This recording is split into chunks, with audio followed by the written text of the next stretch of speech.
World లో ఏ డిక్షనరీలో English లో free bird ఒక రాంగ్ అర్థం ఉంది. Winner of today's task Sanjana గారు. జుమాతాని ఇంప్రెస్ చేస్తే నా చేతిలో ఉన్నింది దొరుకుతుంది. ఈ వాల్ని ఎలా డిసైడ్ చేశారు? ತೆಲುಗು ಬಿಗ್ ಬಾಸ್ ಮನೆಯಲ್ಲಿ ಸಂಜನಾ ಗಲ್ರಾನಿ ಸಖತ್ ಹವಾ ಎಬ್ಸಿದ್ದಾರೆ. ಮೊದಲ ದಿನದಿಂದಲೂ ಒಂದಲ್ಲ ಒಂದು ಕಾರಣಕ್ಕೆ ಸಂಜನಾ ಸುದ್ದಿ ಮಾಡ್ತಾನೆ ಇದ್ದಾರೆ. ಮೊದಲ ದಿನ ಎಲ್ಲರನ್ನ ಪ್ರೀತಿಯಿಂದ ಮಾತನಾಡಿಸಿದ ಸಂಜನಾ ಎರಡನೇ ದಿನಕ್ಕೆ ತಮ್ಮ ಆಟವನ್ನ ಶುರು ಮಾಡಿಕೊಂಡ್ರು. ಮನೆಯ ಸದಸ್ಯರೆಲ್ಲರೂ ವೀಕ್ಷಕರನ್ನ ಮೆಚ್ಚಿಸಲು ಮುಖವಾಡ ಧರಿಸಿ ವರ್ತಿಸ್ತಾ ಇದ್ರೆ ಸಂಜನಾ ಮಾತ್ರ ಯಾವುದರ ಪರಿವೇ ಇಲ್ಲದೆ ತಮಗೆ ಅನ್ಸಿದ್ದನ್ನ ಯಾವ ಮುಲಾಜಿಗೂ ಸಿಗದೆ ಮಾತನಾಡಿದ್ರು. ಇದರಿಂದ ಇಡೀ ಮನೆಯ ವಿರೋಧವನ್ನ ಕಟ್ಟಿಕೊಂಡ್ರು.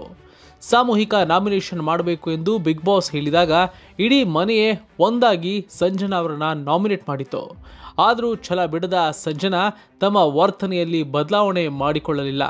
ತಪ್ಪನ್ನು ತಪ್ಪೆಂದು ಸರಿಯನ್ನ ಸರಿ ಅಂದ್ರು. ಮಾತ್ರವಲ್ಲದೆ ತಮ್ಮದು ತಪ್ಪು ಎನ್ನಿಸಿದಾಗ ತಮಗಿಂತ ಕಿರಿಯರು ಕ್ಷಮೆ ಸಹ ಕೇಳಿದ್ರು. ಮನೆಯ ಸದಸ್ಯರೆಲ್ಲರೂ ಸಂಜನಾ ವಿರುದ್ಧ ದೂರು ಪಿತೂರಿ ಮಾಡ್ತಿರುವ ಹೊತ್ತಿನಲ್ಲಿ ಬಿಗ್ ಬಾಸ್ ಸ್ವತಃ ಸಂಜನಾರ ಆಟವನ್ನ ಮೆಚ್ಚಿ ಕೊಂಡಾಡಿದ್ದಾರೆ. ಮಾತ್ರವಲ್ಲದೆ ಹೀಗೆ ಆಟ ಆಡ್ತಾ ಇರಿ ಎಂದು ಸಲಹೆ ಸಹ ಕೊಟ್ಟು ವಿಶೇಷ ಪವರ್ನು ನೀಡಿದ್ದಾರೆ. ಇಡೀ ಮನೆಯೇ ತಮ್ಮ ಎದುರು ನಿಂತಿರುವಾಗ ಒಬ್ಬಂಟಿಯಾದ ಸಂಜನಾ ಕುಗ್ಗುವ ಬದಲಿಗೆ ಅದನ್ನೇ ಸವಾಲಾಗಿ ಸ್ವೀಕರಿಸಿ ಇಡೀ ಮನೆಯನ್ನೇ ಮಣ್ಣಿಸಿದ್ದಾರೆ. ಬಿಗ್ ಬಾಸ್ ತೆಲುಗು ಸೀಸನ್ 9ರ ಮೊಟ್ಟ ಮೊದಲ ಕ್ಯಾಪ್ಟನ್ ಆಗಿದ್ದಾರೆ ಸಂಜನಾ. ಸಂಜನಾ ಈ ವಾರ ಆಡಿದ ರೀತಿಗೆ ತೆಲುಗು ಪ್ರೇಕ್ಷಕರು ಫಿದಾ ಆಗಿದ್ದಾರೆ.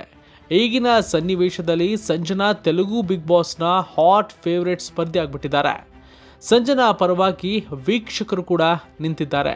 ಸಂಜನಾ, ಇಮ್ಯಾನ್ಯುಯಲ್, ಶಾಸ್ತ್ರಿ ಹರೀಶ್, ಡಿಮನ್ ಪವನ್ ಅವರುಗಳ ಪರವಾಗಿ ದಮ್ಮು, ಶ್ರೀಜಾ, ಭರಿಣಿ ಟಾಸ್ಕ್ ನಲ್ಲಿ ಭಾಗಿಯಾಗಿದ್ರು. ಸಂಜನಾ ಪರವಾಗಿ ಸ್ಪರ್ಧೆಗೆ ಇಳಿದಿದ್ದ ಶ್ರೀಜಾ ಕ್ಲಿಷ್ಟಕರವಾದ ಟಾಸ್ಕ್ ನಲ್ಲಿ ಗೆದ್ದು ಸಂಜನಾ ಮನೆಯ ಕ್ಯಾಪ್ಟನ್ ಆದ್ರು. ಇದು ಹಲವರಿಗೆ ಬೇಸರ ತರಿಸಿದೆ. ಸಂಜನಾರ ವಿರುದ್ಧ ಪಿತೂರಿ ಮಾಡಿದ ಕೆಲ ಸ್ಪರ್ಧಿಗಳಿಗೆ ನಡುಕ ಕೂಡ ಶುರುವಾಗಿದೆ. ಇನ್ನು ಶನಿವಾರದ ಎಪಿಸೋಡ್ಗೆ ಬಂದ ನಾಗಾರ್ಜುನ್ ಸಹ ಸಂಜನಾರ ಆಟವನ್ನ ಹಾಗೂ ಅವರ ವರ್ತನೆಯನ್ನ ಹೊಗಳಿದ್ದಾರೆ. ಅದೇ ಆಟವನ್ನ ಮುಂದುವರಿಸುವಂತೆ ಹೇಳಿದ್ದಾರೆ. ಜೊತೆಗೆ ಸೀಸನ್ನ ಮೊದಲ ಕ್ಯಾಪ್ಟನ್ ಆಗಿದ್ದಕ್ಕೆ ಭೇಷ್ ಎಂದಿದ್ದಾರೆ.